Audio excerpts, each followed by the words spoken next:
55 barangay na sa Pasay City ang isinailalim sa localized community quarantine. Ikinababahala po ngayon ng Epidemiology and Surveillance Unit ng Pasay ang posibilidad na may ibang variant ng COVID-19 na kumakalat sa lungsod. May ulat si Luisa Erispe.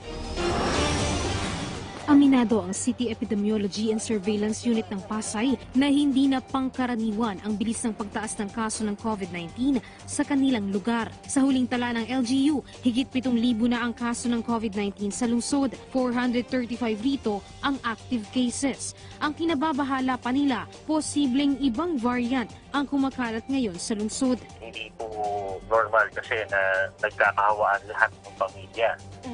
Base po sa experience namin. Ang bilis po ng transmission sa mga bahay-bahay.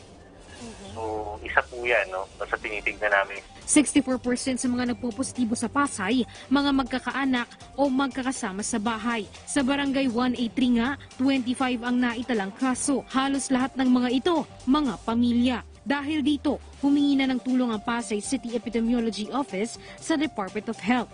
Nag-request na po kami ng tulong sa DOH para mapa-genome sequence po namin yung mga kaso namin.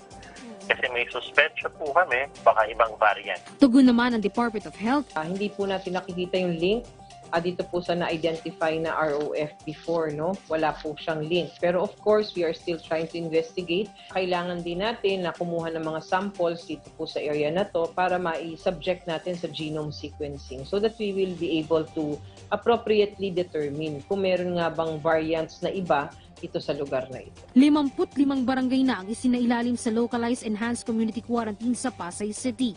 Nag-ikot naman ang mga pulis at ang command center ng Pasay City sa mga barangay para paalalahanan ang mga residente na sumunod sa health protocol. Kailangan makisama kayo kasi ito pinapatupad natin para sa lahat. Opo sir, pawag ka na sir. Oo.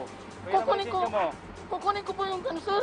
Kailangan maging stricto nga. Ito nga yung lagi naming nilalagay. Kaya ticket na lang po kami ng ticket sa mga walang face mask, walang face shield. Sa tala ng LGU, higit 1,000 na ang mga lumabag sa health protocol sa lungsod. Karamihan sa kanila, walang suot na face mask. Pero pagliliw naman ng Pasay LGU, hindi naman naghihigpit sa mga residente. Maaari pa rin lumabas ng bahay ang mga apor o may trabaho at ang mga bibili ng essential goods. Luisa Erispe, para sa Bayan.